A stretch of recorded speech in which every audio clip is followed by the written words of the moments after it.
BPSC 68वीं की परीक्षा में जिले के कटरा प्रखंड अंतर्गत छोटे से गांव मनकी के लाल ने किया कमाल। 151वां रैंक ला करके पाई एक बीपीआरओ का पद। नमस्कार, आप देखना शुरू कर दिए हैं आर न्यूज़ 24 बिहार में हूं राशिद रेजा। आपको बताते चलूं कि जिले के कटरा प्रखंड अंतर्गत मनकी गांव निवासी अंकेश कुमार ने बिहार पब्लिक सर्विस कमीशन की परीक्षा में परचम लहराया और उन्हें 151वां रैंक आई है। आपको बताते चलो कि अंकेश कुमार तीसरी बार अथक प्रयास के बाद यह सफलता पाई है और ऐसे में कहीं ना कहीं परिवार में अब खुशी की माहौल है और क्षेत्र में भी काफ़ी खुशी का माहौल है। लोग उन्हें बधाइयों देने के लिए तांता लगे हुए हैं और मिठाई खिला करके मुबारकबाद देते हुए नजर आ रहे हैं। इस कड़ी में हम आपको दिखाएंगे किस प्रकार से लोग एक दूसरे को मिठाई खिला करके बधाई दे रहे हैं, वहीं उनके माता पिता को भी इसकी जो है बधाई देते हुए नजर आ रहे हैं। हम आपको आगे का दृश्य दिखाएंगे फोटो विजुअल के माध्यम से किस प्रकार से स्थानीय जिला पार्षद कटरा 42 राजीव कुमार और स्थानीय युवा मोर्चा लोग मिठाई खिला रहे और बधाई दे रहे हैं। बिहार में हूँ राशिद रेजा। आपको बताते चलो कि बीपीएससी 68वीं का परिणाम हाल ही में आया है। ऐसे में जिले के कटरा प्रखंड अंतर्गत छोटे से गांव मनकी के लाल ने कमाल कर दिया है। बीपीएससी 68वीं परीक्षा में अंकेश कुमार जो मध्यम वर्गीय परिवार से आते हैं और इन्होंने 151वीं रैंक ला करके बीपीएससी की परीक्षा में कहीं ना कहीं परचम लहराया और आपको बताते चलो कि इन्हें बीपीआरओ का पद मिला। ऐसे में कहीं ना कहीं परिवार सहित इनमें खुशी का माहौल और लोग इन्हें बधाई देने के लिए लगातार आ रहे हैं और मिठाई खिला करके मुँह मीठा कर रहे हैं। ऐसे में हमारे साथ बातचीत करने के लिए खुद जो अंकेश कुमार जो बीपीएससी 68वीं की परीक्षा में 151वां रैंक लाए हैं वो खुद मौजूद है और उनके माता पिता और सहित स्थानीय जनप्रतिनिधि लोग मौजूद हैं। उनसे हम खास बातचीत करेंगे और इनसे खास बातचीत कर आपको बताने की कोशिश करेंगे। तो आगे क्या कुछ कर रहे हैं लोग वो देखिए इस रिपोर्ट में। अंकेश कुमार मूल रूप से मध्यम वर्गीय परिवार से आते हैं और काफ़ी अथक प्रयास के बाद सेल्फ स्टडी के माध्यम से ही इन्होंने सफलता पाई है। ऐसे में इसका श्रेय अपने माता पिता सहित अपने अभिभावकों और घर के सदस्यों को देना चाहते हैं और आपको बताते चलो कि काफ़ी अथक प्रयास तीसरे प्रयास में इन्होंने सफलता पाई है और इसको लेकर के काफ़ी लोगों में खुशी है और इस क्षेत्र में इस तरह के पद अभी तक किन्हीं को नहीं था, लेकिन इन्होंने इस क्षेत्र के विकास में काफ़ी नाम रोशन करने का काम किया। ऐसे में बधाई देने के लिए लोग दूर दूर से आ रहे हैं और इस कड़ी में देख सकते हैं किस प्रकार से उन्हें सम्मानित किया जा रहा है और मुबारकबाद भी दी जा रही है, जो इस क्षेत्र के लिए बड़ा ही गौरव का पल बन कर रह गया और कहीं ना कहीं एक इतिहास में नाम शामिल होता हुआ नजर आ रहा है। इस कड़ी में आगे खुद क्या कुछ कह रहे हैं अंकेश कुमार, कैसे इन्होंने तैयारी की, कहाँ से इनको प्रेरणा मिले, इन सब बिंदु पर खास बातचीत करने के लिए हमारे साथ मौजूद है और इनसे हम खास बातचीत करेंगे और जानने की सबसे पहले तो चैनल बहुत बहुत स्वागत है सर। क्या कहेंगे जिस प्रकार से बीपीएससी में एक बड़ा सम्मान वाला पद मिला है और इस कड़ी में क्या कहेंगे? मुझे काफ़ी अच्छा लग रहा है और मैं अपने ग्रामवासियों को, सीनियर्स को कांस्टेंट मोटिवेशन के लिए धन्यवाद देना चाहूँगा। किस प्रकार का फील कर रहे हैं? क्या सर? किस प्रकार का फील कर रहे हैं? अच्छा लग रहा है सर। अच्छा लग रहा है। कहाँ से इसकी शुरुआत हुई थी आपकी? सर एक्चुअली मैं 4th ईयर से मैंने सोचा था सिविल सर्वेंट बनने का, लेकिन मैंने 1 साल 1.5 साल तक लगभग जॉब किया एल&टी कंस्ट्रक्शन में, क्योंकि मुझे एजुकेशन लोन वापस करना था। उसके बाद से मैंने क्विट करके सिविल सर्विस का प्रिपरेशन किया। कैसा इसका रास्ता रहा, कैसे कैसे शुरुआत हुई और कहाँ से प्रेरणा लिए आप इस तरह का बनने के लिए? क्योंकि सिविल सर्विस काफ़ी टफ क्वेश्चन माना जाता है, काफ़ी टफ एग्जाम होता है, ऐसे में कैसे देखते हैं इसको? सर इसकी शुरुआत 4th ईयर से ही, जैसा मैंने बताया, मैंने किया था। उसके बाद से जॉब क्विट करके मैंने स्टार्ट करा। अप्स एंड डाउन्स इसमें काफ़ी रहते हैं, तो जो पेशेंस है ये पेशेंस ढूंढता है। क्योंकि मैंने भी लगभग 4 ईयर लिया इसको प्रिपेयर करने में। मैं यूनियन पब्लिक सर्विस कमीशन की पहले तैयारी करता था। लास्ट 1.5 ईयर में मैंने सोचा कि नहीं, बीपीएससी करना चाहिए। अप्स एंड डाउन्स काफ़ी रहेंगे, पेशेंस ही बचा सकता है जी। तो पहली बार, दूसरी बार, तीसरी बार में लोग टूट जाते हैं। जब उनकी परीक्षा नहीं निकल पाती तो बिल्कुल टूट जाते हैं। आप उस वक्त कैसा कर रहे थे कि हमसे निकल पाएगा कि नहीं निकल पाएगा? बहुत तरह का मन प्रश्न आता है, ऐसे में कैसे आप कर रहे थे? सर उस समय समाज का और फैमिली का बहुत इम्पोर्टेंस होता है, क्योंकि आप अगर घर आते हो बार बार बोला जाता है कि आपसे नहीं हो पाएगा, तो फिर कहीं ना कहीं आप फिर दूसरा जॉब ढूंढने लगते हैं। लेकिन मेरे साथ ऐसा केस नहीं था। फैमिली का भी कांस्टेंट सपोर्ट था, मेरे बड़े भैया का एकदम कांस्टेंट सपोर्ट था। प्लस मेरे आसपास के समाज के लोग भी थे, वो कहते थे कि मतलब देहाती में बोलते हैं कि लग रहा हो जाता है, तो वही वाला मोटिवेशन काफ़ी काम करता है। 151वां रैंक मिला है, बीपीआरओ का पद मिला है। वो लोग कहते हैं कि बीपीआरओ का पद में जो है ग्रामीण विकास मंत्री विभाग जो है उसमें काफ़ी लूट खसोट होती है। उसमें आपको जो पद मिला है कैसे आप इसको संभाल पाएंगे? पहली बार आपको जिम्मेदारी मिलेगी, कैसा करेंगे? बीपीआरओ सर एक काफ़ी अच्छा पद है और इसमें आप डायरेक्ट लोगों से जुड़ सकते हैं। जैसे इसका काम पंचायत डेवलपमेंट से रिलेटेड है, जैसे नल जल योजना है या रोड कंस्ट्रक्शन और जो भी है, मुझे आगे चल के पता चलेगा कि वर्क और क्या है, अभी तो मैं बस जानता हूँ ऊपर से। जी जी। लेकिन ये कहीं ना कहीं लोगों से डायरेक्ट आपका कनेक्शन एक स्थापित करेगा और जो भी जिम्मेदारी है आपको निर्वहन करना चाहिए। लोग कहते हैं बीपीआरओ के इससे ही पंचायती राज के जितने प्रतिनिधि है लूट खसोट की योजना बनाते हैं, ऐसे में उसको कैसे आप संभाल पाएंगे? सर सबसे पहले तो समझना होगा जाके कि जी कैसे काम होता है। तो अभी सर मैं बहुत बिगनर हूँ कि जस्ट रिजल्ट डिक्लेयर हुआ है, अभी अच्छे से काम कैसे करना है। बट हाँ, ये इंडिविजुअल पे डिपेंड करता है सर जी। जैसे कॉन्स्टिट्यूशन है तो एक सेट है, ये आपको काम करना है, तो इंडिविजुअल इसको कैसे रन करता है उस पर ये सारी चीज़ें डिपेंड करती है सर। 4 साल के अथक प्रयास के बाद आप इस मकाम तक पहुंचे हैं। अब जो है मम्मी पापा चाहेंगे शादी ब्याह कर दें, ऐसे में जो है बहुत लड़कियां किस प्रकार की आप ढूंढना चाहेंगे? सर अभी तो मैं जॉब करना चाहूँगा जी। 2 साल कम से कम जी, ताकि अच्छे से माहौल को समझ सकूं। उसके बाद सर सोचेंगे। तिलक वगैरह क्या रहेगा? सर तिलक सर 0, क्योंकि डॉरी प्रोहिबिटेड है एक्ट के थ्रू और आर्टिकल 51 ऑफ इंडियन कॉन्स्टिट्यूशन ये कहता है कि you should renounce the practices which is derogatory to the dignity of women. तो इसलिए सर डॉरी तो सवाल ही प्रश्न ही नहीं है डॉरी। कहीं से कोई उपाय नहीं है? No sir. और अब जो है इसके आगे की क्या रणनीति रहेगी? आप बीपीआरओ के पद पे ही रह जाएंगे या फिर से आगे कोई प्रमोशन का कुछ सोचते हैं? आगे सर हम प्रयास करेंगे कि और एसडीएम का पोस्ट मिले या फिर बिहार एजुकेशन सर्विस में जाए। हाँ, एजुकेशन सर्विस का भी सोच रखते हैं? Yes sir. यूपीएससी वगैरह का क्या ये रहेगा? यूपीएससी सर मेरी जर्नी एक्चुअली यूपीएससी से ही शुरू हुई थी। तो मैंने 3 अटेम्प्ट वहाँ दे रखा है और मैंने 2 मेंस भी लिखे हैं। अभी 3 अटेम्प्ट मेरे बचे हुए हैं, मैं प्रयास करूंगा वहाँ उसकी भी कोशिश कर रहे हैं। जी सर। क्या परिचय हो गया आपका? मेरा नाम अंकेश परिचय जी जी। मेरा नाम अंकेश कुमार हुआ जी और मैं मनकी ग्राम का रहने वाला हूँ जी। और जिला मुजफ्फरपुर। जो बच्चे इस क्षेत्र में आना चाहते हैं उन लोगों को क्या संदेश देना चाहेंगे? स्ट्रेटजी राइट होनी चाहिए, क्योंकि स्ट्रेटजी कहीं ना कहीं डिसाइड करेगा कि आप कहाँ तक पहुँच पाओगे और टाइम ड्यूरेशन भी स्ट्रेटजी डिसाइड करता है। जी। प्लस में एक बार अगर आपने सोचा कि निकालना है तो पेशेंस चाहिए जी। क्योंकि अब एग्जामिनेशन एनुअल होगा, कैलेंडर आ चुका है कि 30 सितंबर को एग्जामिनेशन होगा, तो नंबर ऑफ सीट्स कम आएंगे।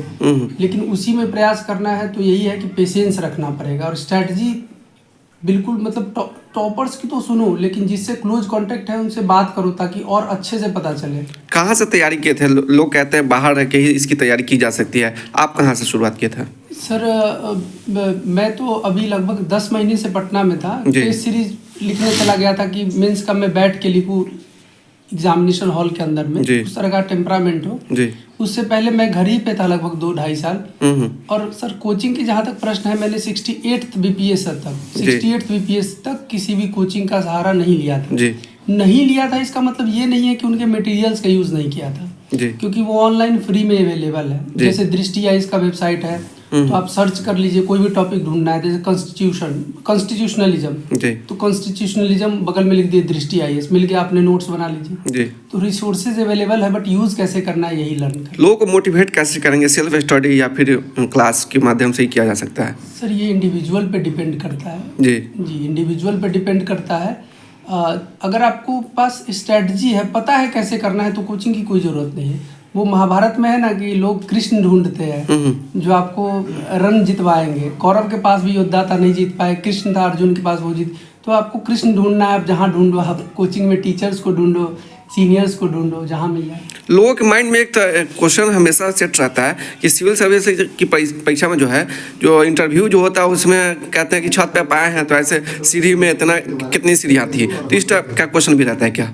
सर एक्चुअली आपका प्रेजेंस ऑफ माइंड तो होना चाहिए, लेकिन ये सब रैंडम क्वेश्चंस होते हैं, इसका कुछ फिक्स इसका तैयारी नहीं किया जा सकता है जी। सर। वो हो सकता है आपसे ना पूछा जाए जी। तो फिर क्या मतलब है तैयारी तो करना। लोगों के माइंड में ये सेट जो बना हुआ है बिल्कुल गलत है क्या? एग्जैक्टली मैं नहीं कहूँगा कि बिल्कुल गलत है, एक दो रैंडम क्वेश्चन आ जाते हैं लेकिन इसकी तैयारी नहीं की जाती है और इस पर ध्यान भी नहीं दिया जाता। बस आप प्रेजेंस ऑफ माइंड रखो कि जिस दिन जा रहे हैं आसपास की चीज़ें देख रहे हैं, बीपीएससी ऑफिस से एंटर कर रहे हैं तो सामने एक बुद्ध की मूर्ति बनी हुई है तो पूछ सकते हैं कि भाई तुम एंटर किए तो तुम्हें क्या दिखा, तो बुद्ध की मूर्ति दिखा। अच्छा। बस प्रेजेंस ऑफ माइंड चाहिए, लेकिन इसका ऐसा सोचा नहीं कि बटन कितना है, तैयारी कर रहे हैं, सीढ़ी कितना है, गिनना ही नहीं, जो बिल्कुल ज़रूरत नहीं है। इसका बिल्कुल गलत है। एक रेयर केस में कभी हो गया तो हो गया, और पूछा भी गया तो ये आपका रैंक डिसाइड नहीं करता है। बहुत सारे क्वेश्चन और पूछे जाएंगे जी। और भी यहाँ के स्थानीय जनप्रतिनिधि है, क्या कहेंगे सर आपके क्षेत्र का जो लड़का नाम रोशन कर गया? मैं तो कटरा प्रखंड का यह गौरव का बात है जी। जो कटरा प्रखंड के बिरई दक्षिणी पंचायत के मनकी गांव में आदरणीय सुरेश बाबू के लड़का अंकेश जी जो बीपीएससी कंप्लीट किए हैं और बीपीआरओ का जो पद मिला है, इसमें पूरे प्रखंड वासियों को जब से सुने आपके चैनल के मार्फत से ही सबसे पहले हम लोग को जानने का मौका मिला तो काफ़ी लोगों में उल्लास आई, खुशी आई। और मनकी ऐसे छोटे से नक्शा पर बहुत सा छोटा सा ही गांव है और यहाँ से जब लड़का एक विजन लेकर के, एक मिशन लेकर के यह कंप्लीट करता है और मन में एक विजन है जो ये बीपीएससी तो कम है, इनका विजन जैसे इनसे हमारी बात टेलीफोनिक बात हुई या सामने भी बात हुई है तो लगा इन्होंने यूपीएससी, इनको तो यूपीएससी जाने का पूरा इनमें मादा है, ये जा सकते हैं। और हमारे पूरे क्षेत्र में काफ़ी लोग इससे उल्लासित हैं और जितने पढ़ने वाले युवा लोग हैं वो लोग काफ़ी अपने आप में ये महसूस करते हैं कि हम भी अंकेश जी ऐसे नौजवान से सीख लेकर के आगे बढ़े और अपने प्रखंड क्षेत्र गांव का नाम रोशन करें। मैं इनके माता पिता को बारंबार प्रणाम करता हूं और प्रत्येक घर में अंकेश जी जैसे पुत्र ही पैदा ले और आगे बढ़े, समाज गांव घर का नाम रोशन करे। हम लोग काफ़ी गौरवान्वित महसूस कर रहे हैं। हमको इस मामले में इंटरेस्ट भी रहता है क्योंकि हमारा भी जीवन 2001 से राजनीतिक जीवन, सामाजिक जीवन है और जब से मैं पार्टी का अध्यक्ष रहा तो स्कूल का भी अध्यक्ष रहने का मौका मिला, हाई स्कूल का, उच्च विद्यालय का। जी जी। तो जब भी सरकार के द्वारा उसको प्रोत्साहित राशि मिलती थी 10,000 रुपया तो मैं अपने तरफ से वहाँ 1,000 रुपया दिया करता था। ये मैं 2010 से करता आ रहा हूँ।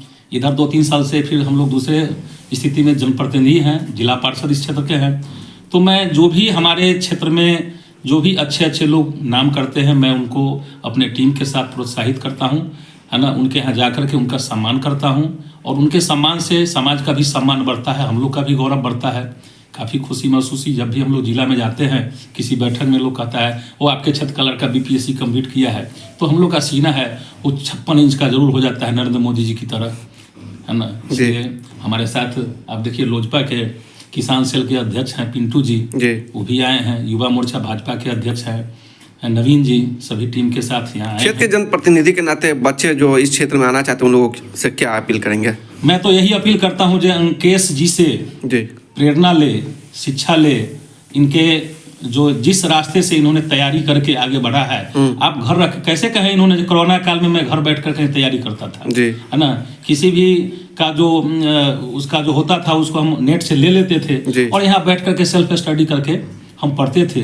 तो हम सभी अपने क्षेत्रवासी, क्षेत्र के सभी युवाओं को, जो पढ़ने वाले हमारे युवा साथी हैं, भाई हैं, बुजुर्ग हैं, बच्चे हैं, मैं उनसे आग्रह करता हूं कि आप इनसे प्रेरणा लें और निश्चित रूप से इस प्रेरणा के बल पर ही और भी ऊंची ऊंची मुकाम आप हासिल करें। यानी आर्थिक रूप से जो कमजोर होते हैं उन लोग, जो बच्चे हैं इस क्षेत्र में आना चाहते हैं, तो उन लोगों को आर्थिक सहायता किस प्रकार से अपने क्षेत्र के लोग करेंगे? देखिए, आर्थिक रूप से कमजोर हैं तो उनके लिए भी व्यवस्था है। आप जहाँ चाह वहाँ राह। आप जब तक आगे नहीं बढ़ेंगे, लोगों के बारे में लोगों को जानकारी नहीं होगी, तो आपके पास कोई मदद करने तो नहीं आएगा। लोगों के नॉलेज में होना चाहिए कि आप पढ़ना चाहते हैं, आपका विजन क्या है, समाज देखता है, उसको निश्चित रूप से राह कहीं ना कहीं आगे बढ़ाने में मदद करता है। चाहे वो परोक्ष रूप से करे, ये चीज़ कह करके नहीं किया जाता है। ये चीज़ बिल्कुल जो किसी की मदद करता है वो बिल्कुल चुपचाप करता है, चूँकि कह करके मदद करना उसकी कमजोरी उजागर करता है, इसलिए कह करके किसी की मदद नहीं किया जा सकता है। क्या परिचय हुआ सर? मेरा नाम राजीव कुमार हुआ, मैं जिला पार्षद कटरा 42 इसी क्षेत्र का सदस्य हूँ और मैं भारतीय जनता पार्टी का जिला प्रवक्ता भी हूँ। बहुत धन्यवाद अंकल। सबसे पहले तो बहुत बहुत मुबारक हो, आपका बेटा सिविल सर्विस की तैयारी कर रहे थे 4 साल से, कैसे देख रहे थे? अब बीपीआरओ का पद मिला है। अब तो इसको पढ़ाने के लिए प्रेरित करते रहे जी, और इसका बड़ा भाई इसको ज़्यादा मोटिवेट किया। जी नौकरी भी किया इसने एलएनटी में एक जी साल, जी फिर छोड़ दिया और तैयारी में जुट गया और अपने अथक परिश्रम और हम लोगों के आशीर्वाद से ये मुकाम हासिल किया। जब उम्र बीतती जाती है तो हर माँ बाप की चाहत यही होती है कि बेटा की शादी कर देते हैं। अब ऐसे में आप इनकी उम्र होती जा रही थी, आप कैसे देख रहे थे इसको? नहीं तो शादी तो होगी ही जी। शादी तो ये बेरोजगार था जी। उस समय से भी लोग आते जाते थे, शादी जी। नहीं करने की बात होती थी। जी अब तो शादी 1 साल बाद थोड़ा एस्टेब्लिश हो जाता है तो जी। करेंगे ही।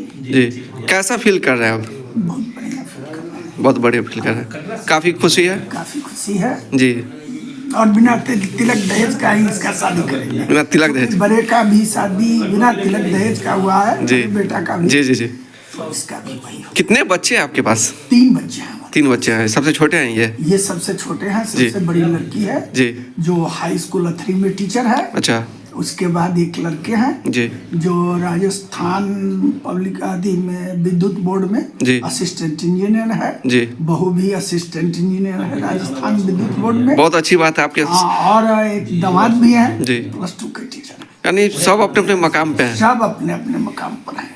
ये काफी अच्छा हमारे लग- जीवन की सार्थकता काफी है। अच्छा लग रहा है। काफी। आप शिक्षक के पद से रिटायर हुए थे? नहीं। जी हम तो वह शिक्षा से समायोजन हुआ था राजस्व कर्मचारी में, जी 5.5 साल सेवा दिया सरकार का। जी 19 अप्रैल में रिटायर करके घर ही पर खेती बाड़ी का काम कर रहा हूँ। खेती बाड़ी का काम कर रहे हैं। आंटी अब क्या कहेंगे, बेटा आपका अफसर बन गया है? बहुत हम खुश हैं, बहुत खुश है। बहुत खुश हैं। जी हम इससे अंकेश कुमार से जी। अच्छा यही कहते हैं समाज के युवा बच्चे को जी। उसी तरह धैर्य रखे, सहनशीलता जी। रखे और मेहनत से ही कोई आगे बढ़ता है। जी क्या कोई पानी देकर कोई चींटी जो है से दीवार पर चढ़ता है, बार बार गिरता है जी तो उसको डर भय लगेगा तो दीवार पर थोड़ी चढ़ेगा। नहीं चढ़ेगा। लहर एक ठो कविता है जो लहरों से डर कर नौका पार नहीं होती, कोशिश करने वाली की। कभी हार नहीं होती। वाह बहुत अच्छा। अब बेटा अफसर बन गया है, अब तो कैसे खोजेंगे? ये तो 2 साल के बाद शादी होगा, जैसा बेटा रहेगा उसी प्रकार करेंगे। उसी नो दहेज, नो दहेज। नो दहेज माँ बाप की तो चाहत होती कि दहेज तिलक ज्यादा ले। नहीं चाहिए, हमको दहेज नहीं चाहिए। हमारा बड़ा बेटा है जो असिस्टेंट इंजीनियर है, जी हाँ, उसी का योगदान था जी। और इसके साथ साथ इसके पिता का योगदान था। समाज भी हमको मनोबल बढ़ा रहा था हमारे बेटा का, जी। जो मेहनती है आगे निकल जाएगा तो निकल गया। यानी बिना दहेज का शादी करेंगे? हाँ, बिना दहेज के हम शादी। बेटा अफसर बन गया, काफी खुशी है। हाँ, काफी खुशी है। क्या नाम हो गया आपका? मालती देवी, ग्राम गिरीनी है? कुटी, थाना जी, थाना हथौड़ी, जिला मुजफ्फरपुर का एक गृहिणी हूँ। गिरीनी। क्या कहेंगे, आज आपके समाज का बच्चा एक बीपीआरओ का पद बड़ा सिविल सर्विस में कहा जाता है, कैसा लग रहा है? मेरे बगल के गांव के लोग हैं, मेरे भाई हैं, जी सोचते हैं हर घर में ऐसा बच्चा हो जी कि उनके माता का नाम करते हैं चाचा चाची को। मुबारकबाद दे रहे हैं। जी, क्या नाम हो गया आपका? मेरा नाम पिंटू कुमार सिंह हुआ। जी। हम लोजपा प्रखंड अध्यक्ष किसान प्रकोष्ठ के हैं। बहुत बहुत